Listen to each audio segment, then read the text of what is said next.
ഇല്ല. വരൂ, അച്ഛൻ അന്വേഷിക്കുന്നുണ്ടാവും.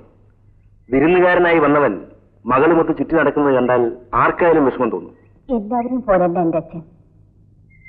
എന്റെ ഇഷ്ടത്തേക്കാൾ വലുതായി ഒന്നും അച്ഛനില്ല. ദേവി അച്ഛനെ പറ്റി പറയുമ്പോഴെല്ലാം എനിക്ക് അസൂയ തോന്നാറുണ്ട്. എനിക്കൊരിക്കലും അത്തരത്തിലുള്ളൊരു സ്നേഹം അനുഭവിക്കേണ്ടി വന്നിട്ടില്ല.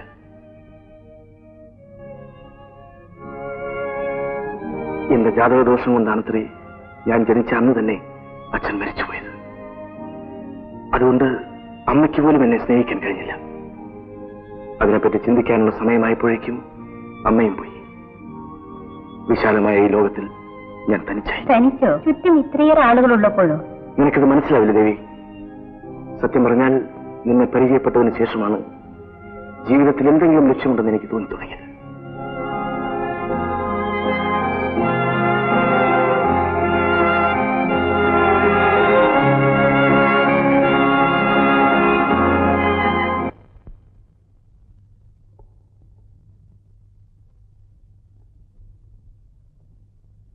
വരൂ വരൂ, ഇരിക്കൂ. കലകളൊക്കെ കണ്ടോ? കണ്ടു. എനിക്ക് വളരെ ഇഷ്ടപ്പെടുകയും ചെയ്തു. അപ്പൊ കൂടെ കൂടെ വരണം. വേണുവിനെ ഏകാന്തതയാണ് ഇഷ്ടമെന്ന് ദേവി പറയാറുണ്ട്. ഇവിടെ ആരുടെ ശല്യവുമില്ലാതെ ഗിത്താർ വായിക്കാം. വേണ്ടി വന്നാൽ കവിതയും എഴുതാം. അപ്പൊ ബാങ്കിൽ ജോലിയൊന്നും വേണ്ടേ? ഓ, ഒഴിവുള്ളപ്പോഴത്തെ കാര്യമാണ് ഞാൻ പറഞ്ഞത്. സൗകര്യം കിട്ടുമ്പോ ഞാൻ വരാം. എനിക്കൊരു സംശയം. വേണു ഒരു കല്യാണം കഴിച്ചാലും ഭാര്യയെക്കാൾ ഈ ഗിത്താറിനെ സ്നേഹിക്കുമോ എന്ന്.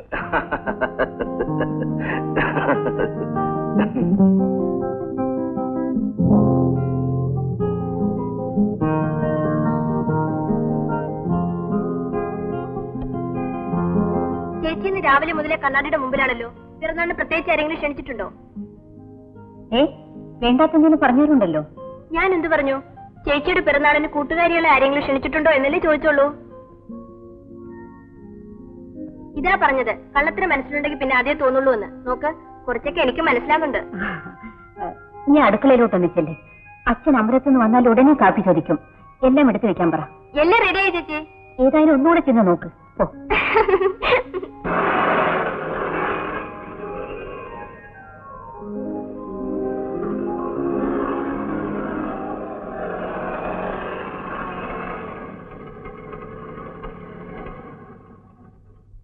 ഞാൻ വിചാരിച്ചു വരാന്ന് പറഞ്ഞത് വെറുതെയാണെന്ന്.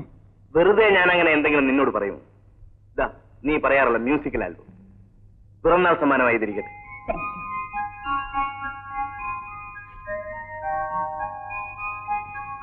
അച്ഛനെവിടെ പോയി? അച്ഛൻ അമൃതത്തിൽ പോയിരിക്കാണ് എനിക്ക് വേണ്ടി പ്രാർത്ഥിക്കാൻ. ദേവി പോയില്ലേ? ഞാൻ നേരത്തെ പോയി. പക്ഷേ ഞാൻ പ്രാർത്ഥിച്ചത് വേണുകെട്ടിന് വേണ്ടിയാണ്.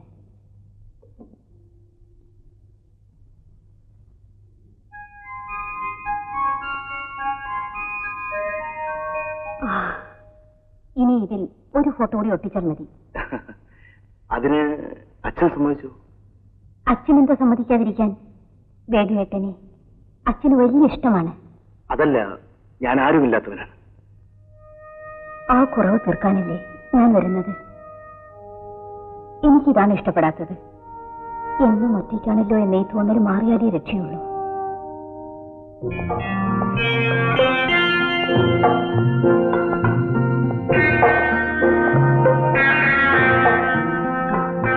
ഇതാണ് രാജേട്ടൻ, എന്റെ ഒരു അമ്മാവിന്റെ മകൻ.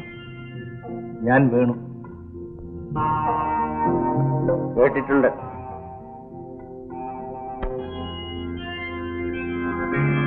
എന്താ പ്രത്യേകിച്ച്? ഞാൻ ദേവിയുടെ അച്ഛനെ കാണാൻ വന്നതാ. ഓഹോ, ഞാൻ ഇവളുടെ പിറന്നാളായതുകൊണ്ട് വന്നതാ. അച്ഛൻ വരാൻ വൈകുമെന്ന് തോന്നുന്നു. വേണുവേട്ടൻ പോയിക്കൊള്ളു. ഞാൻ അച്ഛനോട് ഫോൺ ചെയ്യാൻ പറയാം. ഞാൻ ഇറങ്ങട്ടെ mister Rajan. Cigarette? No thanks.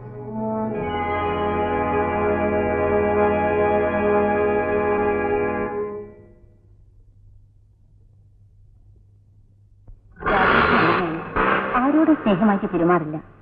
വേണുവേട്ടനെ പറ്റി കേൾക്കുന്നതേ ദേഷ്യമാണ്. സാരമില്ല, ഞാൻ പിന്നെ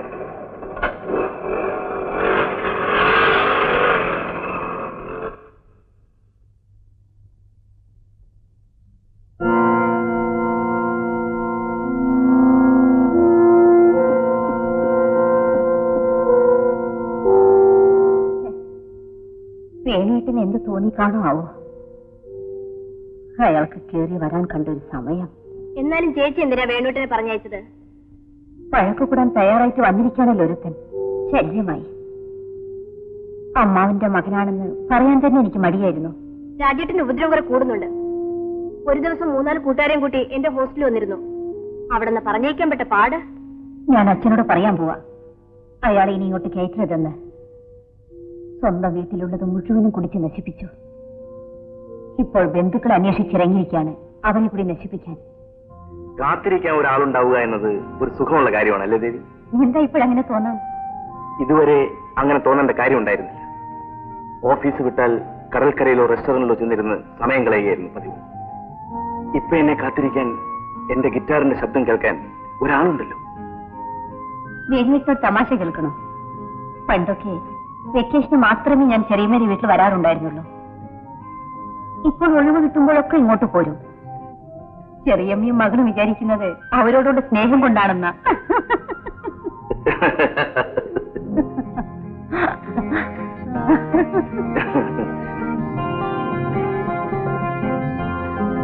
ഇതിലെന്താ എത്രയും പേടിക്കാൻ? വേണുവേട്ടൻ ഒന്നും അറിയണ്ട. അച്ഛനോട് ഞാൻ ചോദിക്കാം. നിങ്ങളൊക്കെ വലിയ വീട്ടുകാരല്ലേ ദേവി? വീട്ടുകാരെയാണോ വേണുവേട്ടൻ വിവാഹം കഴിക്കാൻ പോകുന്നത്? എന്നെയല്ലേ? അച്ഛൻ സമ്മതിച്ചില്ലെങ്കിൽ ആരോടും മിണ്ടാതെ ഞാൻ ഇറങ്ങിപ്പോരും. വേണുവേട്ടനില്ലാതെ എനിക്ക് ജീവിക്കാൻ കഴിയില്ല. ഞങ്ങൾക്കൊരു ദിവസം പോലും കാണാതിരിക്കാൻ വയ്യാതെയായി. ഞാൻ വേണുവേട്ടൻ്റെതും വേണുവേട്ടൻ്റെ എന്റേതുമായിരുന്നു. ഞങ്ങൾ വളരെയേറെ അടുത്തു. അടുപ്പം. കരയാതിരിക്കൂ. എന്നിട്ടെന്തുണ്ടായി?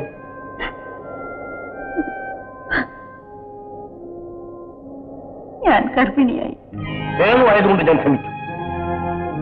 വേറെ വല്ലവരുമായിരുന്നെങ്കിൽ ഇങ്ങനൊരു മകൾ എനിക്കില്ല എന്ന് ഞാൻ കരുതുമായിരുന്നു.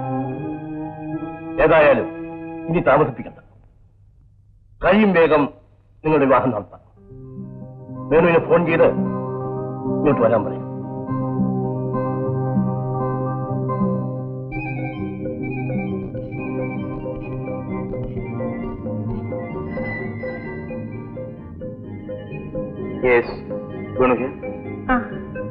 ദേവിയാണ്. ഞാൻ അച്ഛനോട് എല്ലാം തുറന്നു പറഞ്ഞു. എല്ലാം പറഞ്ഞു. നമുക്കൊരു കുഞ്ഞുണ്ടാൻ പോകുന്നെന്ന് കേട്ടപ്പോൾ അച്ഛൻ ആദ്യം ദേഷ്യപ്പെട്ടു. പിന്നെ വേണുവേട്ടനാണെന്ന് അറിഞ്ഞുകൊണ്ട് മാത്രമാണ് സമ്മതിച്ചത്. ആശ്വാസമായി. അച്ഛൻ എന്ത് പറയുമെന്നറിയാതെ ഞാൻ ആകെ വിഷമിച്ചിരിക്കുകയായിരുന്നു. ഇപ്പൊ പ്രശ്നം തീർന്നില്ലേ? അച്ഛൻ വേണുവേട്ടനെ കാണാൻ കാത്തിരിക്കാണ്. വിവാഹത്തെ പറ്റി പറയാൻ ഞാനിത് പുറപ്പെടുകയാണ്. ബാക്കിയെല്ലാം നേരിട്ട് പറയാം.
എന്റെ വേണുവേട്ടൻ മരിച്ചു. ഭർത്താവില്ലാതെ ഗർഭം ധരിച്ച ഞാൻ വീട്ടുകാർക്കൊരു പ്രശ്നമായിരുന്നു. അച്ഛന്റെ അന്തസ്സിനെ പറ്റി, കോൺവെന്റിൽ പഠിച്ചിരുന്ന അനിയത്തിയുടെ ഭാവിയെ പറ്റി ഞാൻ ആലോചിച്ചു. ആലോചിക്കും തോറും ഞാൻ തളരുകയായിരുന്നു. ഒരു ദിവസം അച്ഛൻ എന്നോട് പറഞ്ഞു, ഏതായാലും സംഭവിക്കേണ്ടത് സംഭവിക്കും. ഇനി ഇതിനൊരു പരിഹാരം കണ്ടെത്തുന്നതാണ് ബുദ്ധി. നിനക്കിഷ്ടമില്ലാത്തൊരു കാര്യത്തിന് ഞാൻ ഇങ്ങനെ നിർബന്ധിക്കാൻ പോവുകയാണ്.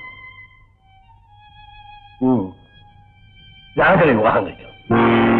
വേണ്ട, എന്നോട് അല്പമെങ്കിലും സ്നേഹമുണ്ടെങ്കിൽ അച്ഛനവൻ എന്നെ നിർബന്ധിക്കരുത്. എന്നാൽ ഇവൾ തെരുവിൽ കിടന്ന് പ്രസവിക്കട്ടെ അമ്മാവ. അമ്മാവിന് ഈ കുടുംബത്തിന് ചീത്തപ്പേരുണ്ടായിരുന്നു കരുതിയാണ് ഞാൻ ഈ വിവാഹത്തിന് സമ്മതിച്ചത്. അല്ലാതെ കണ്ടവനുണ്ടാകുന്ന കുട്ടിയെ ചുമന്നു നടക്കാനുള്ള ആഗ്രഹം കൊണ്ടല്ല. എനിക്ക് വിവാഹം വേണ്ട. അത് തീരുമാനിക്കേണ്ടത് നീയല്ല. നിനക്കൊരു അഞ്ചത്തി കൂടി ഉണ്ടെന്നുള്ള കാര്യം നീ മറക്കരുത്. നാളെ അവളെ ആലോചിച്ച് ആരെങ്കിലും വന്നാൽ ചേച്ചിയെ പറ്റി കേട്ട് അവൾ തിരിച്ചു പോകാനുള്ളവരല്ല.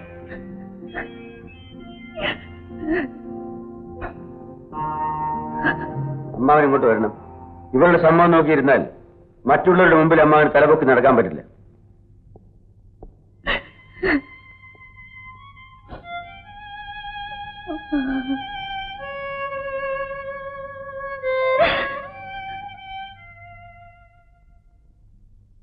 ഞാനൊരു വഴി പറഞ്ഞുതരാം.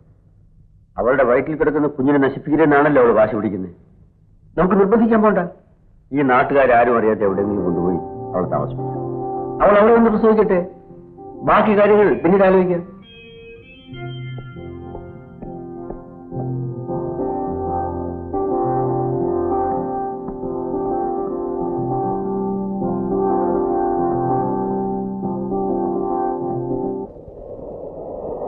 എന്നിട്ട് അവരുടെ അഭിപ്രായങ്ങൾക്ക് നിങ്ങൾ വഴങ്ങിയോ? വഴങ്ങാതിരിക്കാൻ നിവൃത്തിയില്ലായിരുന്നു. ഞാനൊരു പെണ്ണല്ലേ. ദൂരെയുള്ളൊരു ഗ്രാമത്തിൽ ആളൊഴിഞ്ഞൊരു വീട്ടിൽ ഞാൻ താമസമാക്കി. അവിടെ വെച്ച് ഞാൻ പ്രസവിച്ചു. പക്ഷേ പ്രസവിച്ച ഏതാനും മണിക്കൂറുകൾക്കുള്ളിൽ എന്റെ കുഞ്ഞിനെ കാണാതായി. മാനസിക വിഷമങ്ങൾ കാരണം ഹൃദയം പൊട്ടി എന്റെ അച്ഛൻ മരിച്ചു.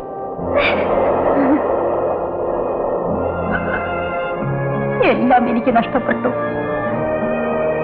പലതവണ ഞാൻ മരിക്കാൻ ശ്രമിച്ചതാണ്. പക്ഷേ എന്റെ അനീതിക്ക് വേണ്ടി ഞാൻ ജീവിക്കണമായിരുന്നു. ഏകാന്തത മാത്രം എനിക്ക് കൂട്ടായി. അല്ലെങ്കിൽ അത് മാത്രം ഞാൻ ഇഷ്ടപ്പെട്ടു. പേരുവെട്ടിന്റെ ഗിറ്റാറും അദ്ദേഹത്തിന്റെ ഫോട്ടോകൾ അടങ്ങിയ ആൽബവുമായിരുന്നു എന്റെ ഈ ആശ്വാസം. ഒരു ദിവസം ചേച്ചിക്കൊരു കത്തുണ്ട്. ആരുടേതാ? ആരുടേതെന്ന് അറിഞ്ഞില്ല. മേച്ചപ്പുറത്ത് കിടക്കുന്ന കണ്ടു.